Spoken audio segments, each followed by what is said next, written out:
मध्य प्रदेश कांग्रेस की राजनीति में एक नाम ऐसा है जिसके बिना पिछले 3 दशक की कहानी अधूरी मानी जाती है। दिग्विजय सिंह, मुख्यमंत्री से लेकर कांग्रेस के राष्ट्रीय महासचिव तक, सत्ता से लेकर संगठन तक और भोपाल से लेकर दिल्ली तक, दिग्विजय सिंह लंबे समय तक कांग्रेस की राजनीति के केंद्र में रहे। लेकिन अब एक बड़ा सवाल खड़ा हो गया है, क्या मध्य प्रदेश कांग्रेस में दिग्विजय युग का सूर्यास्त हो रहा है, या फिर क्या यह सिर्फ नई पारी की शुरुआत है जिसमें दिग्विजय सिंह पर्दे के पीछे से भूमिका निभाएंगे। दरअसल कांग्रेस ने राज्यसभा चुनाव के लिए वरिष्ठ नेता मीनाक्षी नटराजन को उम्मीदवार बनाया है। यह वही सीट है जिस पर वर्तमान में दिग्विजय सिंह का कार्यकाल समाप्त हो रहा है। राजनीतिक गलियारों में इस फैसले को केवल एक उम्मीदवार चयन नहीं बल्कि एक बड़े संदेश के रूप में देखा जा रहा है, क्योंकि मीनाक्षी नटराजन कोई साधारण नाम नहीं है।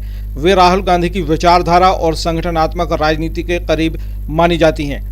कांग्रेस ने उनकी उम्मीदवारी के जरिए यह संकेत दिया है कि अब पार्टी केवल चुनावी चेहरों पर नहीं बल्कि संगठन के भरोसेमंद और वैचारिक नेताओं पर भी निवेश कर रही है। लेकिन क्या इसका मतलब यह है कि दिग्विजय सिंह का प्रभाव समाप्त हो गया? शायद नहीं। राजनीति में पद और प्रभाव हमेशा एक जैसी चीज नहीं होते। मध्य प्रदेश कांग्रेस का शायद ही कोई बड़ा फैसला ऐसा होता हो जिसमें दिग्विजय सिंह की राय की चर्चा ना होती हो। संगठन में उनके समर्थक हैं, अनुभव है, नेटवर्क है और सबसे बड़ी बात, राजनीतिक संकट के समय पार्टी आज भी उनके अनुभव का सहारा लेती है। यही वजह है कि इसे दिग्विजय सिंह की विदाई नहीं बल्कि नेतृत्व परिवर्तन की प्रक्रिया माना जा रहा है। दरअसल कांग्रेस के सामने सबसे बड़ी चुनौती भाजपा नहीं बल्कि अपनी अगली पीढ़ी का नेतृत्व तैयार करना है। कमलनाथ 80 के करीब हैं, दिग्विजय सिंह 79 वर्ष के हैं। ऐसे में कांग्रेस को ऐसे चेहरों की जरूरत है जो 2028 और उसके बाद की राजनीति का नेतृत्व कर सकें। मीनाक्षी नटराजन की राज्यसभा एंट्री को इसी रणनीति का हिस्सा माना जा रहा है। वे पूर्व सांसद रह चुकी हैं और वर्तमान में संगठनात्मक जिम्मेदारियां भी संभाल रही हैं।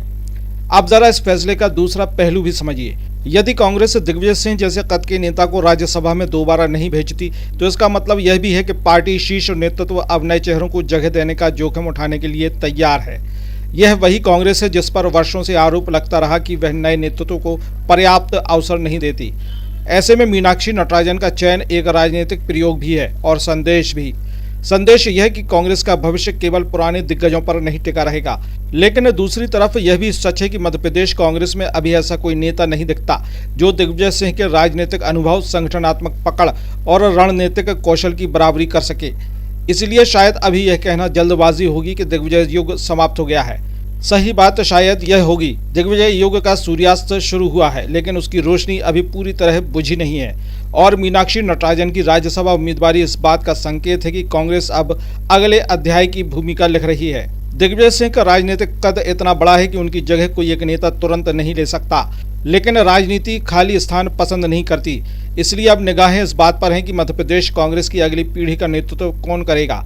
मीनाक्षी नटराजन की राज्यसभा यात्रा शायद उसी संक्रमण काल का संकेत है जहां कांग्रेस पुराने अनुभव और नए नेतृत्व के बीच संतुलन बनाने की कोशिश कर रही है।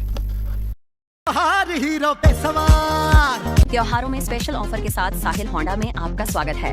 अपने परिवार को दें प्यार और सुरक्षा का अनमोल उपहार एक नई होंडा बाइक या स्कूटर के साथ। 14,000 तक GST का फायदा। सीमित स्टॉक, असुविधा से बचने के लिए बुकिंग कराएं और अपनी मनपसंद होंडा को घर ले जाएं। कम डाउन पेमेंट, आसान फाइनेंस सुविधा, साथ में अनेकों उपहार। इस त्योहार को बनाएं यादगार।